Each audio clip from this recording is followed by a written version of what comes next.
I am Rabbi Shimon Bar Yochai, and I must tell you something that will shake the very foundation of what you believe about yourself.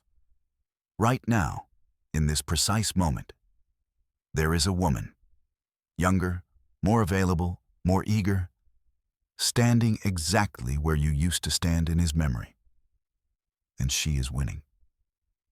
Listen to me carefully. I have spent lifetimes studying the mysteries of the soul, the hidden patterns of divine light that move through human hearts. I have seen kingdoms rise and fall.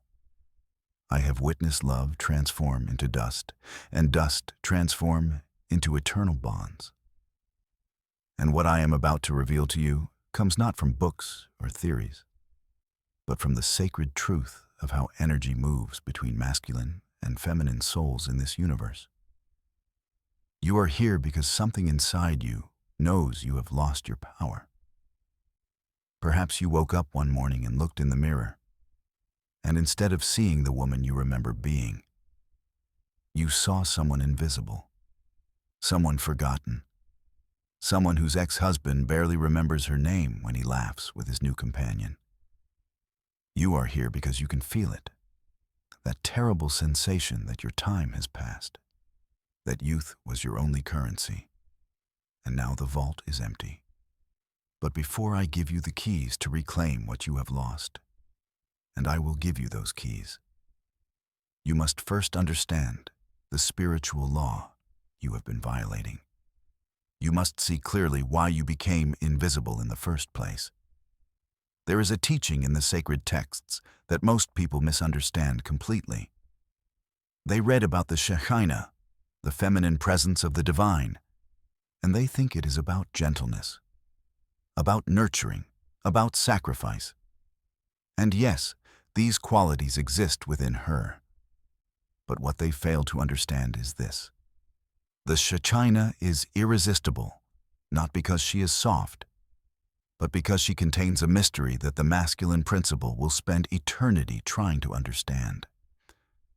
She does not chase. She does not beg. She does not diminish herself to be chosen. She is the choice. Now imagine with me for a moment a typical morning. You open your phone, something you have done 10,000 times before. And there, on social media, you see it. A photograph. Your ex-husband. He is smiling in a way you have not seen in years. His arm is around someone new.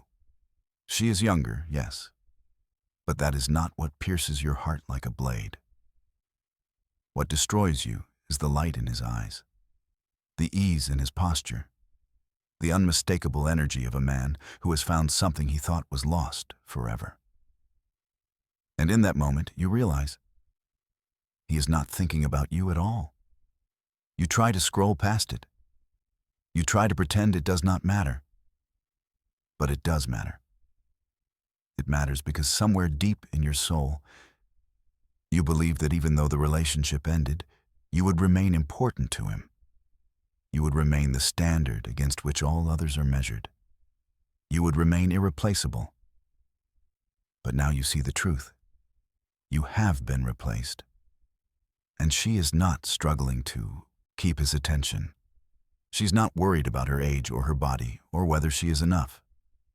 She simply is, and that is enough. This is the moment I want you to feel completely. Do not run from this pain. Let it teach you. Because here is what happens next if you do nothing with what I am about to teach you. This is not a possibility.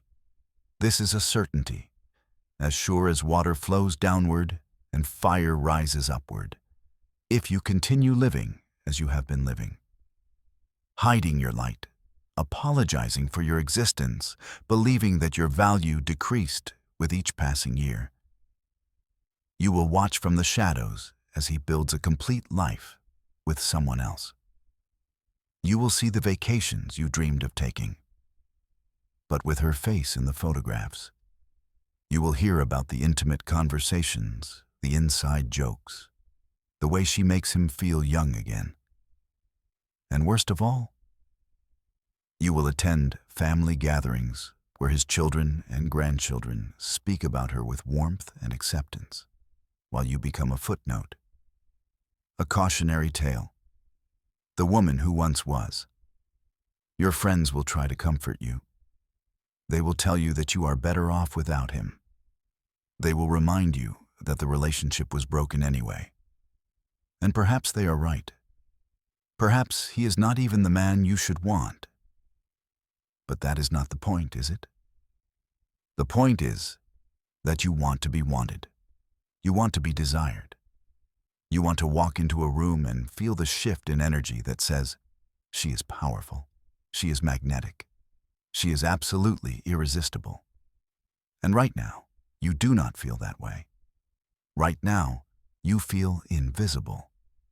And here is the truth that will either save you or destroy you.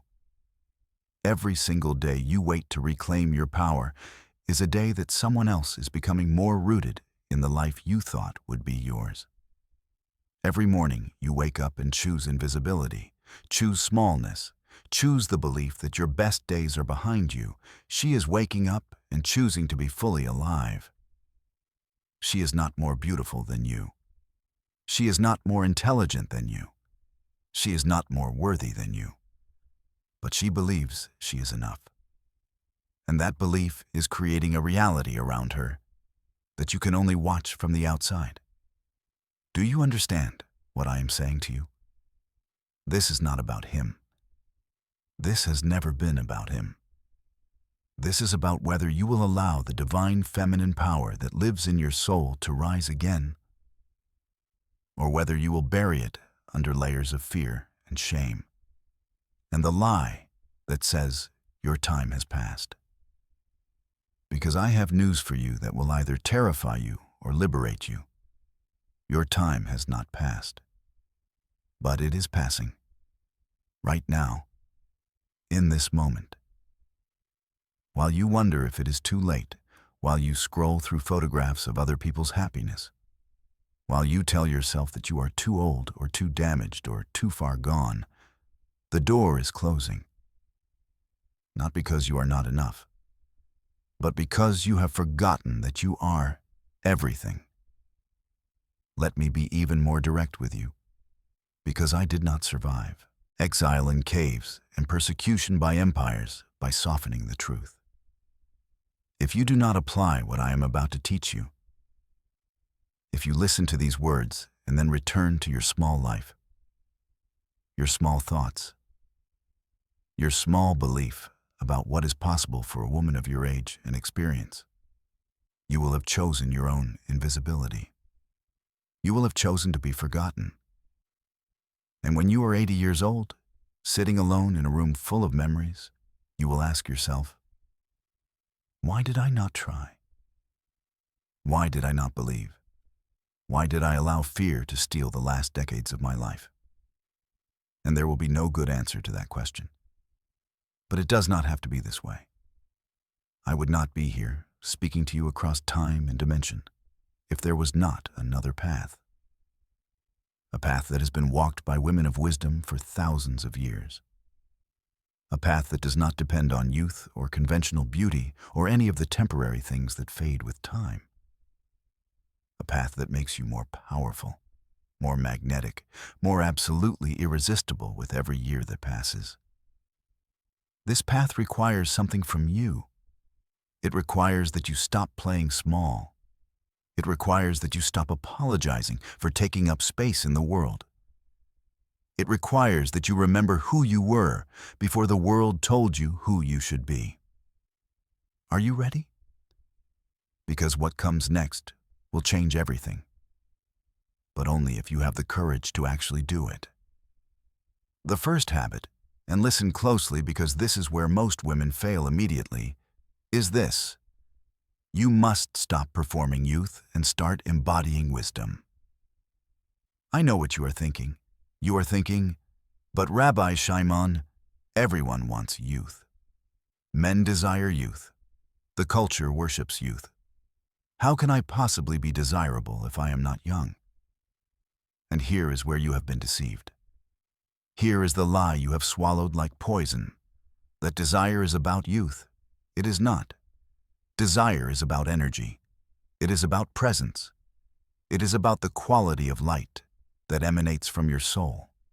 When I teach about the Sephirot, the divine emanations through which the infinite light flows into our world, I speak of Bina, understanding the divine feminine principle that sees beyond surface into essence. Bina does not rush. She does not perform. She does not compete with the younger emanations for attention. And yet, everything flows through her. Everything requires her presence to manifest in reality. This is your power. A young woman has potential energy. She is promise. She is future. She is the blank page upon which dreams might be written.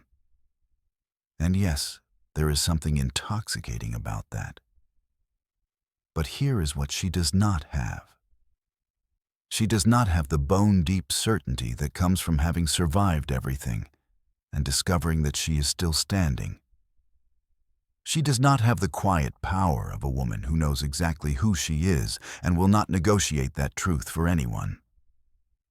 She does not have the magnetic field that surrounds a woman who has learned to transmute pain into wisdom, rejection into sovereignty, loss into depth. You have that power. But you have been hiding it, apologizing for it, trying to cover it up with attempts to look or act younger. Stop it. When you walk into a room, I want you to walk in as Bina herself, not as someone trying to be something she is not as someone apologizing for the years she has lived, but as someone who has earned every line on her face, every gray hair on her head, every scar on her heart, and who knows that these things are not diminishments, but credentials. Let me tell you what happens energetically when you embody this truth. The masculine principle, what we call Zir Anpin in Kabbalistic teaching, is always seeking to reunite with the feminine. Always. This is the foundational longing of all creation. But it does not seek to reunite with an imitation of youth. It seeks to reunite with authentic feminine power.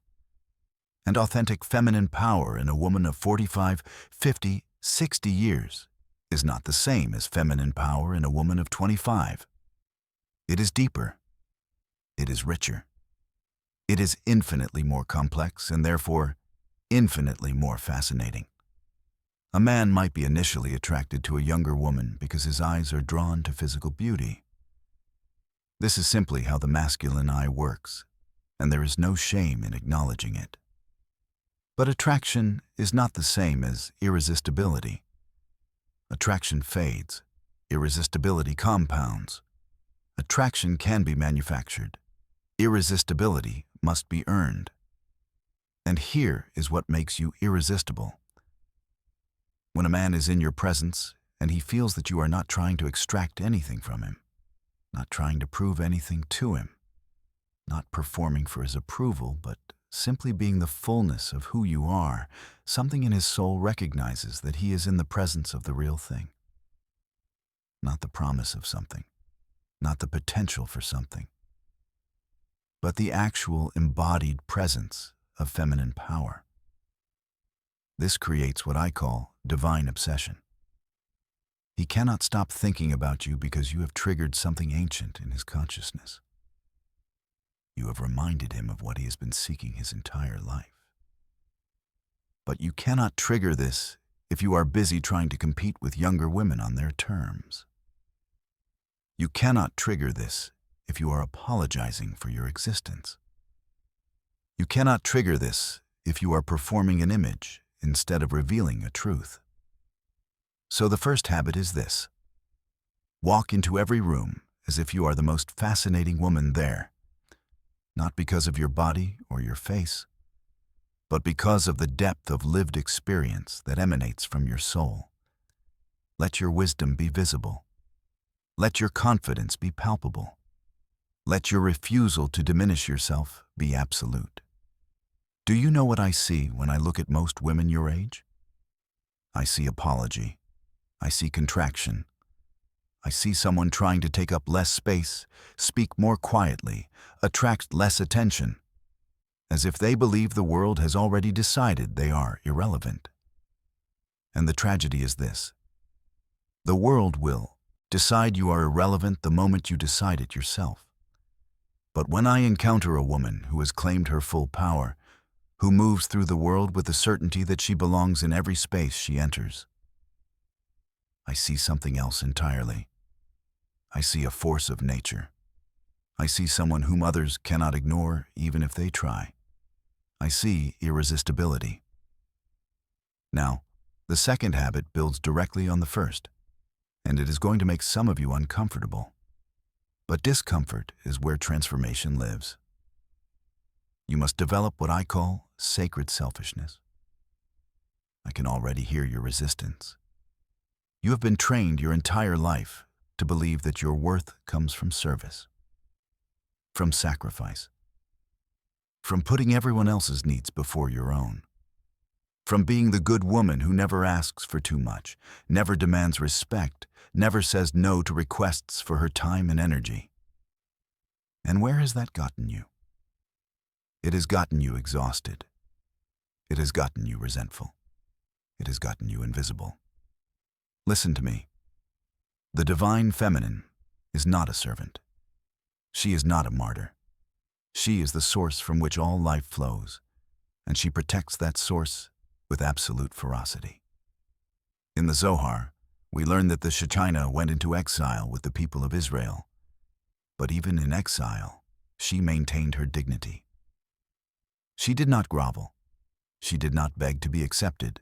She withdrew her presence until the conditions were right for her return. This is the teaching. Your presence is a gift, not a guarantee. When you constantly give yourself away to people who do not value you, who do not reciprocate, who take from you without thought or gratitude, you are not being loving. You are being complicit in your own diminishment.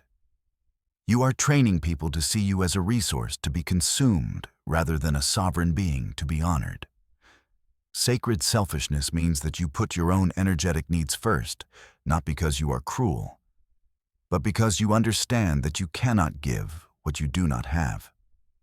It means that before you say yes to any request for your time, your attention, your energy, you ask yourself, does this serve my highest good?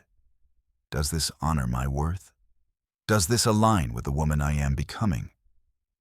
And if the answer is no, you say no, without apology, without explanation, without the performance of guilt.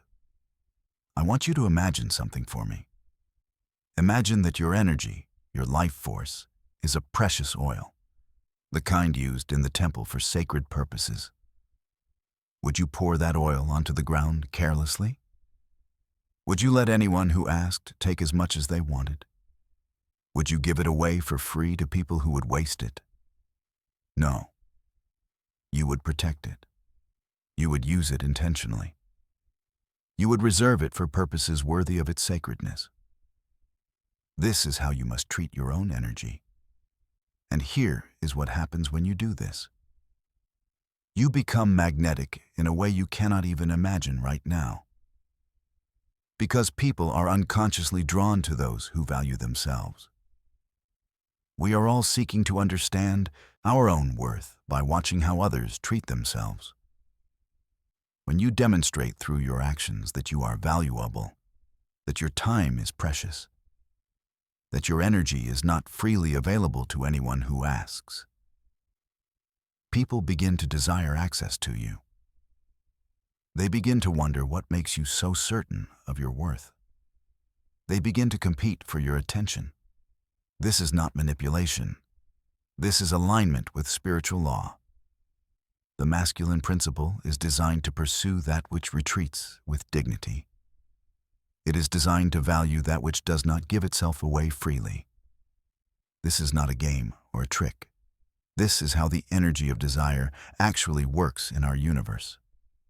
But here is where most women fail. They confuse sacred selfishness with cruelty. They think that having boundaries means being cold. They think that protecting their energy means isolating themselves. No. Sacred selfishness is not about building walls. It is about building a temple, a sacred space that not everyone can enter. But those who do enter are transformed by the experience. When someone earns access to your time, your vulnerability, your depth, it should feel like they have been granted entrance to something rare and precious. Because they have. Do you see the difference? A woman who gives herself away to everyone is not generous. She is signaling that she has no value.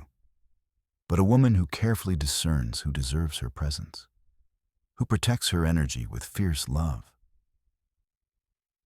she is signaling that access to her is a privilege. And men, especially mature men who have learned what actually matters in life, will cross deserts to be in the presence of a woman who knows her worth. Let me ask you something, and I want you to answer honestly, even if only to yourself. When was the last time you said no to something you did not want to do? When was the last time you prioritized your own needs over someone else's comfort?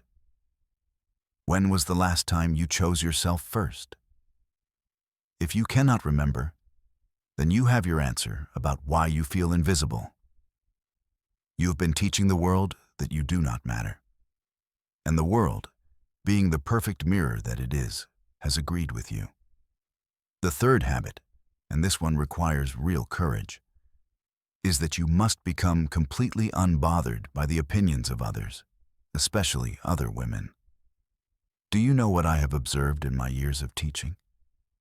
Women are often each other's greatest obstacles to power. Not always, not universally, but often enough that it must be named. When a woman begins to rise, when she begins to claim her power, when she begins to be visible and desirable and unapologetic, other women often respond with judgment. They call her selfish. They call her inappropriate. They say she is trying too hard or not trying hard enough. They whisper about her behind her back. They find ways to diminish her light so they do not have to confront their own darkness. And you know what happens? The woman who was beginning to rise hears these whispers. She feels the judgment. And slowly, subtly, she begins to dim her light. She begins to contract again.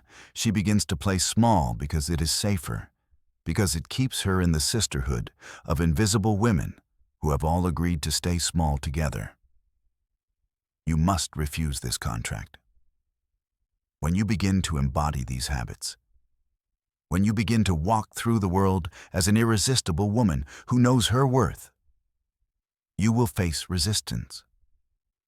Some of it will come from men who are intimidated by your power, but most of it will come from other women who are threatened by your freedom. They will tell you that you're too old to dress that way, too old to pursue desire, too old to want attention, too old to believe you are beautiful. They will shame you for every choice that breaks their rules about how a woman your age should behave. And here is what you must understand. Their opinions are their prison, not your truth. In the Kabbalah, we teach about the breaking of the vessels, the moment when containers that were meant to hold divine light shattered because they could not contain its intensity. Most people interpret this as a tragedy, but I see it differently. I see it as the moment when the light refused to be contained by insufficient structures. You are that light. And the opinions of others, their rules about age, propriety, worthiness, are insufficient vessels trying to contain you. Break them, not with anger, not with violence, but with the simple, powerful act of refusing to shrink, of refusing to apologize, of refusing to believe that their fear is your future. When another woman judges you for being desirable at your age, understand this. She is not actually seeing you. She is seeing her own abandoned dreams, her own unexpressed desires, her own terror that she has missed her chance.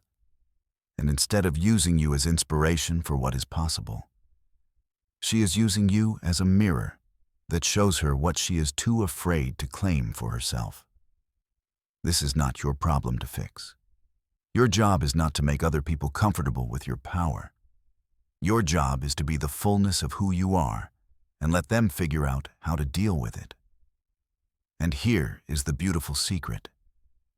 When you stop shrinking to accommodate other people's fear, you give them permission to stop shrinking too. Your courage becomes contagious. Your freedom becomes an invitation. The women who are ready will see you and think, if she can do it, perhaps I can too. And the women who are not ready will simply move away from you. Let them. You are not here to be liked by everyone. You are here to be true to the divine spark that lives in your soul. And that spark does not diminish with age. It intensifies. It deepens. It becomes more concentrated, more powerful, more impossible to ignore. But only if you let it.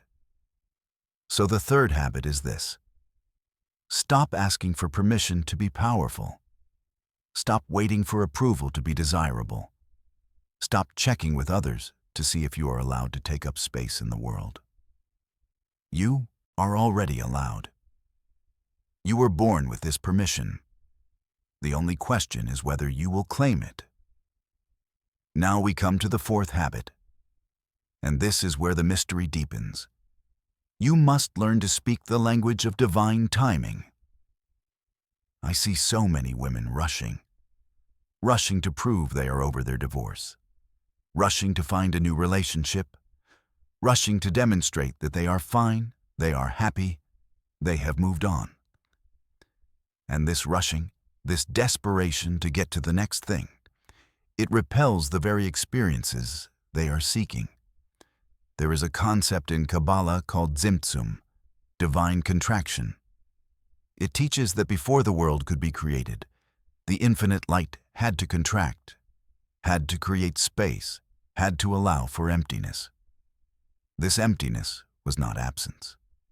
It was potential. It was the necessary condition for something new to emerge. You need to learn this art of sacred pause. When you have just ended a relationship, whether through divorce, death, or any other form of separation, there is a tendency to immediately fill the space with new activity, new people, new distractions. Because the emptiness is uncomfortable. Because the silence is loud with all the thoughts you have been avoiding. Because being alone with yourself feels like confirmation that you are not enough. But this is exactly backwards. The emptiness is not your enemy. The emptiness is your teacher.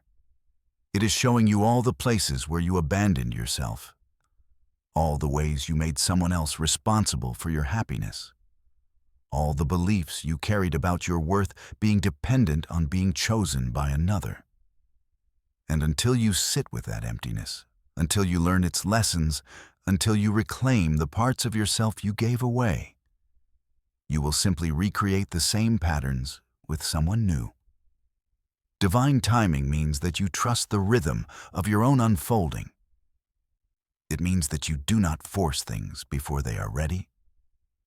It means that you understand that sometimes the most powerful thing you can do is absolutely nothing. Just be. Just heal, just remember who you are underneath all the roles you have played. And here is what happens when you do this. You develop a quality that is absolutely irresistible to mature masculine energy. You develop patience, not the patience of passivity, where you are simply waiting for someone to rescue you, but the patience of power, where you are so rooted in your own worth that you can wait for what truly matches you. This patience is magnetic because it signals to a man that you are not desperate, not needy, not willing to settle for less than you deserve. It signals that you have done the work, that you know yourself, that you will not lose yourself in him because you have found yourself in you. Do you understand what I'm saying?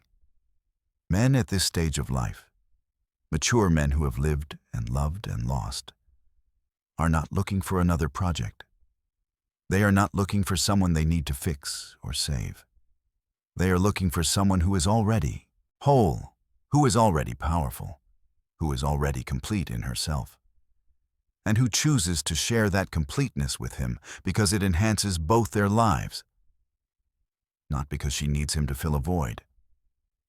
But you cannot embody this if you are rushing, if you are grasping, if you are afraid that time is running out. And here is the hard truth. Time is running out. Every day you have fewer days ahead than behind. This is not meant to depress you. It is meant to wake you up, to help you understand that the time you have left is too precious to waste on relationships that diminish you, on people who do not see you, on versions of yourself that are less than who you truly are. So yes, time is running out. But that is exactly why you must slow down. You must slow down enough to choose correctly, to heal completely, to become fully yourself before you invite someone else into your life. Because here is what happens if you do not. You will find someone quickly, yes. You will fill the emptiness with a warm body and temporary comfort. But within months, sometimes within weeks, you will discover that you have simply traded one set of problems for another, that the patterns you did not heal are playing out again, that the loneliness you were running from has followed you into this new relationship. And then what? Then you have wasted time not by being alone, but by being with the wrong person. So the fourth habit is this: embrace the sacred pause. Trust divine timing.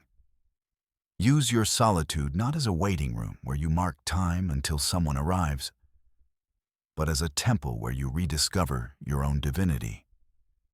Read the books you always meant to read. Travel to the places that call to your soul. Develop the skills that fascinate you. Spend time with people who see your light. Move your body in ways that make you feel alive. Create beauty in your life, not for anyone else, but for yourself. And watch what happens. Watch how your energy shifts from desperate to magnetic. Watch how opportunities begin to appear that you could never have forced. Watch how the right people begin to show up at exactly the right time. This is not magical thinking. This is alignment with how energy actually works in our universe. Let me tell you about the fifth habit now. And this one might be the most challenging of all. You must become fluent in the language of your own desire. Here is what I have observed. Most women your age have completely lost touch with what they actually want. They know what they are supposed to want. They know what would be appropriate to want. They know what would make other people comfortable. But their own authentic desire, that has been buried for so long under layers of obligation and duty, and should that they no longer even recognize it. And this is devastating, because desire is your compass. Desire is how the divine speaks through your body, through your heart, through your soul. Desire is not frivolous. It is sacred instruction about the direction your life is meant to move. But somewhere along the way, you learned that your desires were not important, that they were selfish, that good women prioritize everyone else's needs and ignore their own wanting.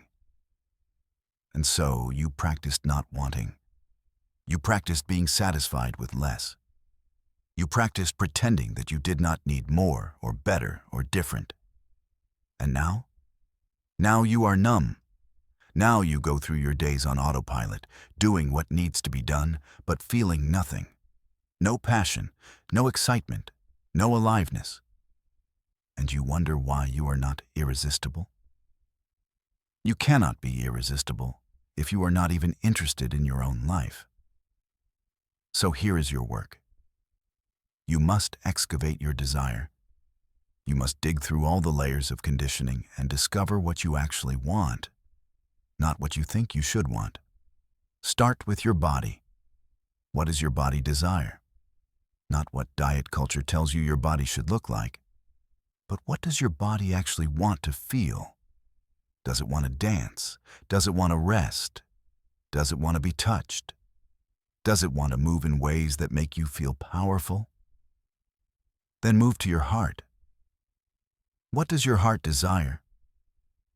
What kind of love are you actually craving? Not the fairy tale you saw in movies, but the real, textured, complicated love that feeds your soul.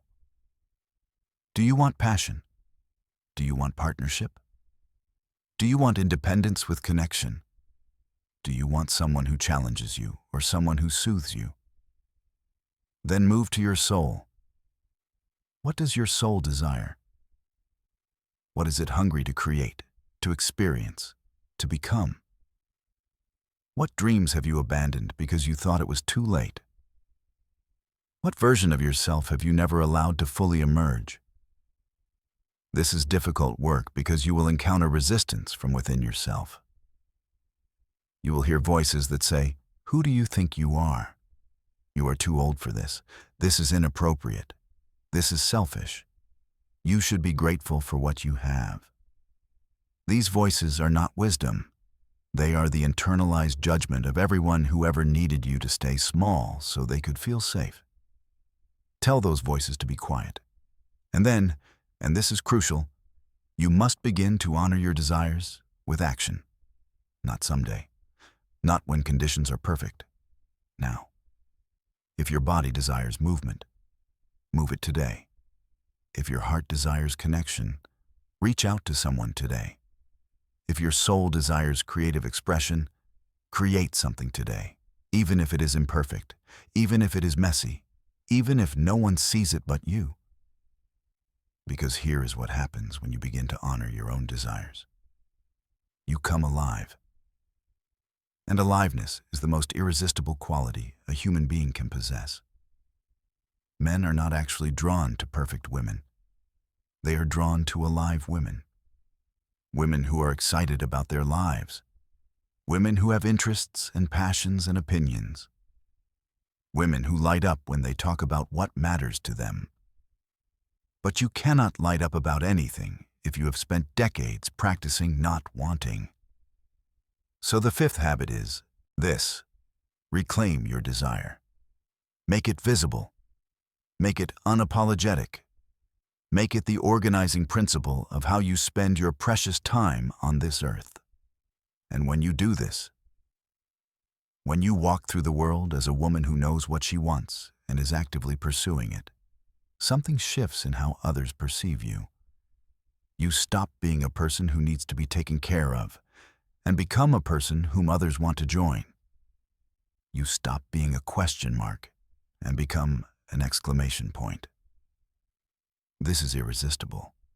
Now, the sixth habit requires you to understand something about masculine psychology that most women never learn. You must master the art of creating space for masculine pursuit. I know. This sounds old-fashioned. This sounds like something from a different era when women were expected to be passive and wait to be chosen. But that is not what I am teaching you. Listen carefully. Creating space for masculine pursuit is not about being passive. It is about understanding how polarity creates attraction.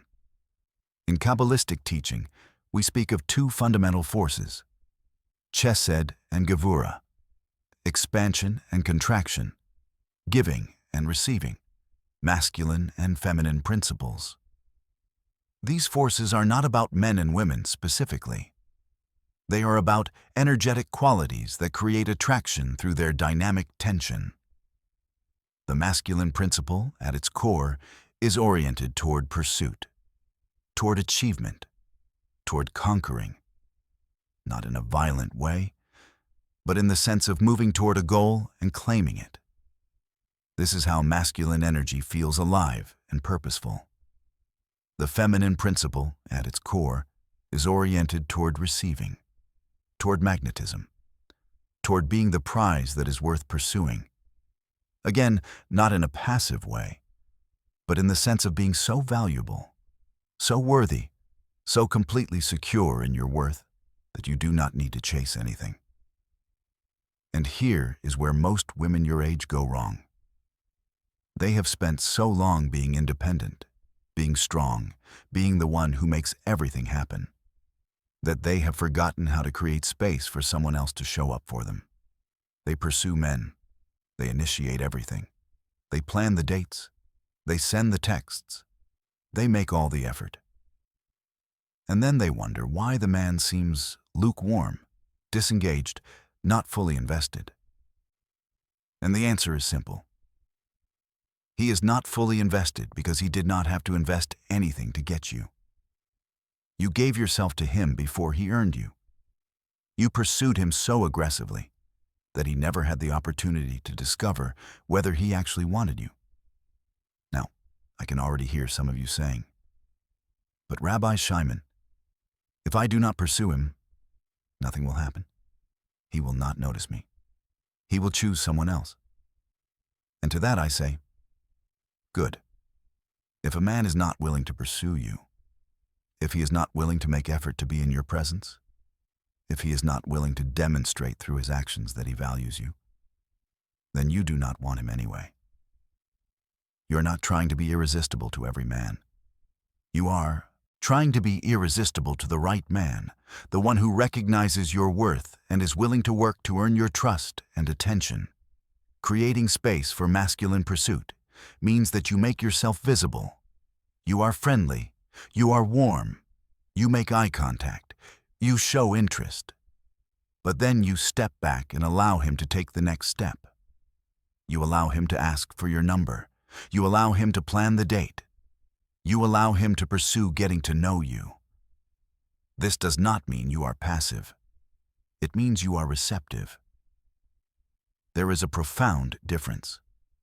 A passive woman waits for things to happen to her and then accepts whatever comes. A receptive woman creates opportunities for the right things to happen and then carefully evaluates what shows up. Let me be very practical here, because I know some of you need specific guidance. If you meet a man who interests you, you can absolutely engage in conversation with him. You can laugh. You can be charming. You can let him know that you enjoy talking with him. But when the conversation ends, you do not ask for his number. You do not suggest getting together. You do not take on the masculine role of pursuit. You simply say something like, "I have really enjoyed talking with you." And then you pause. You create space. You allow him to decide if he wants to see you again. If he does, he will ask. If he does not, then he was not the right one, and you have saved yourself from wasting time on someone who was not that interested. I know this feels risky. I know this feels like you might miss opportunities. But I am telling you from thousands of years of observing human nature. When you chase a man, you rob him of the opportunity to choose you. And a man who has not truly chosen you will never fully commit to you. But when you create space for him to pursue, when you allow him to work to earn your time and attention and trust, something powerful happens. He becomes invested. He begins to value you more because he has invested effort in knowing you. He begins to see you as a prize rather than a given. This is not manipulation. This is simply understanding how desire actually works. We value what we work for. This is true in every area of life, and it is especially true in relationships.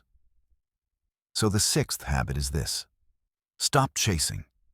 Stop initiating everything. Stop trying to make things happen. Instead, make yourself someone worth pursuing through your clarity, your confidence, your standards, your light. And then create space for the right man to step into that space and claim you. Trust me on this. I have seen it work for thousands of years. The seventh habit is going to require you to confront something uncomfortable. You must release all bitterness about the past. I can feel some of you resisting already. You are thinking, but Rabbi Shimon, you do not understand what I have been through. You do not know how I have been betrayed, abandoned, hurt. You cannot expect me to just let it go. And you are right. I cannot expect you to just let it go. But I can tell you this. As long as you are carrying bitterness, you are carrying poison. And poison in your heart creates poison in your energy field. And no man, no matter how mature, how enlightened, how perfect for you, will be able to connect deeply with you while you are surrounded by that toxic energy. Listen to me. What happened to you was real. The pain was real. The injustice was real. I am not asking you to pretend otherwise. I am not asking you to gaslight yourself or spiritually bypass your legitimate anger and grief. But I am asking you this. How long are you willing to let your past define your future? When you carry bitterness, you are essentially allowing the person who hurt you to continue hurting you every single day. They have moved on. They are living their life. They are not thinking about you. But you are still allowing them to occupy space in your heart, in your thoughts, in your energy. This is not justice. This is self-destruction. In the Kabbalah, we teach about tikkun, the repair and restoration of what has been broken. But tikkun cannot happen while you are still clinging to the broken pieces, still rehearsing the story of how they broke, still identifying yourself as a broken person. Tikkun requires that you release the broken pieces and allow something new to form. Now, I am not talking about forced forgiveness. I am not talking about pretending everything is fine when it is not. I am talking about something deeper and more powerful. I am talking about releasing the need for your past to be different than it was. Your past is what it is. It cannot be changed. Not by your anger, not by your resentment, not by your endless mental replays of what should have happened differently. The only thing your bitterness changes is you. It makes you hard. It makes you cynical. It makes you unable to trust. It makes you unable to receive love even when it shows up. Because you are so busy protecting yourself from being hurt again that you cannot recognize genuine care. And here is the tragedy. The man who hurt you is not affected by your bitterness at all. But every good man who tries to get close to you will be pushed away by it. So you must do the work of releasing it, not for him, not for anyone else, but for yourself. How do you do this? Through a practice I call sacred witnessing. You take time, real time, not 5 minutes, and you allow yourself to fully feel everything you have been avoiding. The anger, the grief, the humiliation, the loss. You do not push it away. You do not judge it. You do not try to fix it. You simply witness it. You can write it down. You can speak it out loud to a trusted friend or therapist. You can rage and cry and express every bit of it. But you do it consciously. You do it with the intention of releasing it rather than rehearsing it. And then, and this is the crucial part, you consciously choose to put it down. You say to yourself, I acknowledge what happened. I honor the pain it caused. And I now choose to release my attachment to it because it no longer serves my highest good. This is not a one-time event. You will need to do this practice many times. Every time the bitterness rises up again, you witness it and release it again. But gradually, over time, the bitterness will lose its power over you. And in its place will emerge something infinitely more powerful. Forgiveness. Not forgiveness of the other person necessarily, but forgiveness of yourself for all the ways you abandoned yourself, all the red flags you ignored, all the times you chose comfort over truth. And when you have truly released the bitterness, when you have truly forgiven yourself, something miraculous happens. You become radiant again. The hard edge that was keeping people at a distance softens. The cynicism that was protecting you, but also imprisoning you, dissolves. The possibility of love becomes real again. And men, good men, mature men, men who have done their own healing, will sense this. They will sense that you are no longer defined by your wounds. They will sense that you are available for something new. They will sense that being with you would not mean navigating a minefield of past pain, but entering a garden that has been tended and restored. So the seventh habit is this: do the deep work of releasing bitterness. Not because the past does not matter, but because your future matters more. Now we approach the eighth habit, and this one is about mastery of your own energy. You must learn to be happy alone before you can be irresistible together. This is perhaps the most misunderstood teaching of all.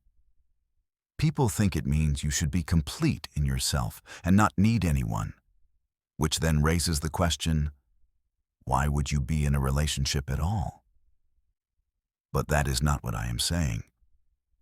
What I am saying is this: you must be able to generate your own happiness, your own contentment, your own sense of purpose and meaning, independently of whether anyone else is in your life. Not because you will always be alone, but because this is the only foundation from which you can build a healthy relationship. Think about it. If you need someone else to make you happy, then you are not in a relationship. You are in a dependency. You are using another human being as a drug to fill a void that only you can fill.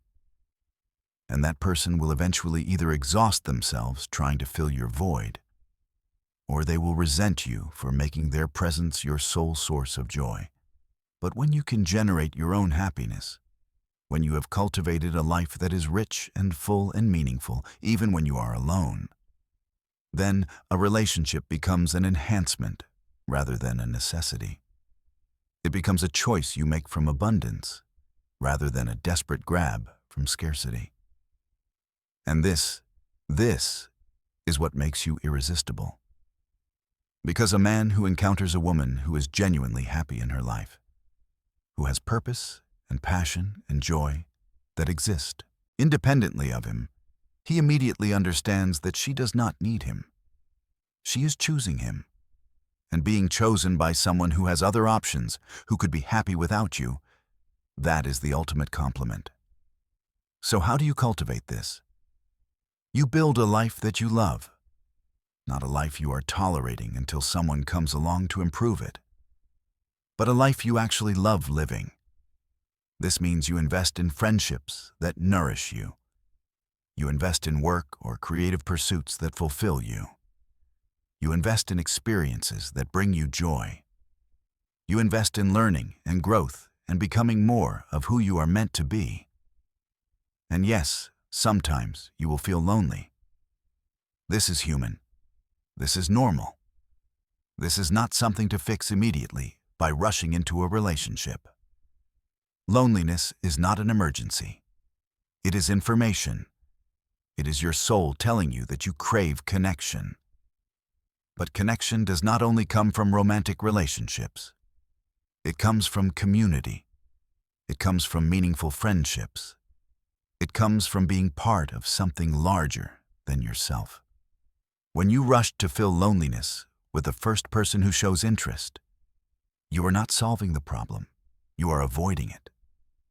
And the loneliness will still be there. Just now it will be loneliness inside a relationship, which is far worse than loneliness alone. But when you use your alone time to build a life you genuinely love, something amazing happens. You stop looking for someone to complete you and start looking for someone who complements you. You stop asking, "Will he make me happy?" and start asking, Will adding him to my already happy life create something even better for both of us? This completely changes the energy you bring to dating and relationships. You are no longer interviewing for someone to save you. You are exploring whether someone is worthy of being part of the beautiful life you have already created. Can you feel the difference? Can you feel how much more powerful that is? So the 8th habit is this. Fall in love with your own life first. Make it so rich, so full, so genuinely satisfying that a relationship would need to be truly exceptional to deserve space in it. And finally, we come to the 9th habit, the one that ties everything together. You must embody sacred audacity. Sacred audacity is the willingness to want what you want without apology, to ask for what you need without shame, to expect to be treated well without negotiation, to walk away from anything that does not honor your worth without guilt. This is the culmination of everything I have been teaching you. Most women have been trained to make themselves smaller, quieter, less demanding. They have been trained to accept less than they deserve and call it compromise. They have been trained to sacrifice their needs and call it love. Sacred audacity says, no more. Sacred audacity says, I am a divine being having a human experience, and I will not pretend to be less than I am to make you comfortable. Sacred audacity says, I know my worth, and I will not negotiate it. Sacred audacity says, I want passion, depth, respect, devotion, and partnership. And I will not settle for anything less just because you think women my age should be grateful for whatever attention they can get. This does not mean you are demanding or difficult. It means you are clear. And clarity is magnetic. When you know exactly what you will accept and what you will not accept, when you communicate your boundaries with grace but absolute firmness, when you are willing to walk away from anyone who cannot meet you where you are, you command respect in a way that no amount of people-pleasing ever could. And here is what I have observed. Men actually want this. Mature men who have done their own work want a woman who has standards. They want a woman who challenges them to be better. They want a woman who will not accept their mediocre efforts or half-hearted commitment. Because deep down, every man knows that a woman who accepts poor treatment is a woman who does not value herself. And if she does not value herself, how can he truly value her? But a woman who says, calmly and clearly, I am worth more than this, and if you cannot see that, then we are not a match. That woman instantly rises in his estimation, even if it means he loses her. Especially if it means he loses her. Because she has just demonstrated something rare and precious. She has demonstrated that she will not abandon herself for anyone. And that is the most attractive quality in the universe. So the 9th habit is this. Practice sacred audacity every single day, in small ways and big ways. When someone asks for your time and you do not want to give it, say no. When someone treats you in a way that does not align with your worth, address it immediately. When you want something, ask for it directly instead of hinting or hoping someone will guess. Live as if you already know you are irresistible, and watch how the world begins to agree with you. Now, I want to speak to you directly, woman to woman, soul to soul. Everything I have taught you today is true.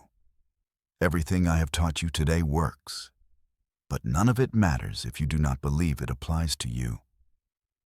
You might be thinking, yes, Rabbi Shimon, this all sounds wonderful for other women, confident women, beautiful women, women who have not been through what I have been through. But me? I am too damaged, too old, too far gone. And to that I say, enough. Enough of the story that says you are not enough. Enough of the belief that your best days are behind you. Enough of watching other people live fully while you sit on the sidelines, convinced that life has passed you by. You have survived everything that was meant to destroy you. You are still here. You are still breathing. You are still capable of transformation. The fact that you are hearing these words right now is not an accident. It is a divine invitation. The question is, will you accept it? Will you do the uncomfortable work of reclaiming your power? Will you risk being visible again after years of hiding? Will you dare to believe that desire and passion and deep love are still possible for you? Or will you continue living the small, safe, invisible life that is slowly suffocating your soul? I cannot make this choice for you. No one can. But I can tell you this. The world needs you at your full power, not the diminished version of you that you have been showing up as, not the apologetic version, not the invisible version. The world needs the full, radiant, unapologetic, irresistibly powerful version of you that has been waiting for permission to emerge. And I am here to tell you, you do not need permission. You never did. You need courage. You need commitment. You need consistency. Take the first habit, embodying wisdom instead of performing youth, and practice it today. Walk into the next room as if you are the most fascinating woman there. See what happens. Take the second habit, sacred selfishness, and practice it today. Say no to something you do not want to do. Protect your energy. See how it feels. Take each of these habits and practice them not perfectly, not all at once, but consistently, daily. With the understanding that you are not trying to become someone new. You are remembering who you have always been underneath all the conditioning. This is not transformation. This is homecoming. And when you come home to yourself, when you stand fully in your power, when you know your worth, when you refuse to settle, when you generate your own happiness, when you release bitterness, when you honor your desire, when you embody sacred audacity, you will not need me or anyone else to tell you that you are irresistible. You will know it in your bones. You will feel it in your energy. You will see it reflected in how people respond to you. And more importantly, you will not care if others see it or not, because you will be so busy living your magnificent life that their opinions will be irrelevant. This is what I want for you. This is what the divine wants for you. This is what your soul has been crying out for underneath all the noise. You are not too late. You are not too old. You are not too anything. You are exactly enough. You have always been enough. And it is time, past time, for you to start living like it. The door is open. The invitation is extended. The path is clear. All that remains is for you to take the first step. Will you? I am Rabbi Shimon Bar Yochai, and I have spoken what needed to be spoken. The rest is up to you.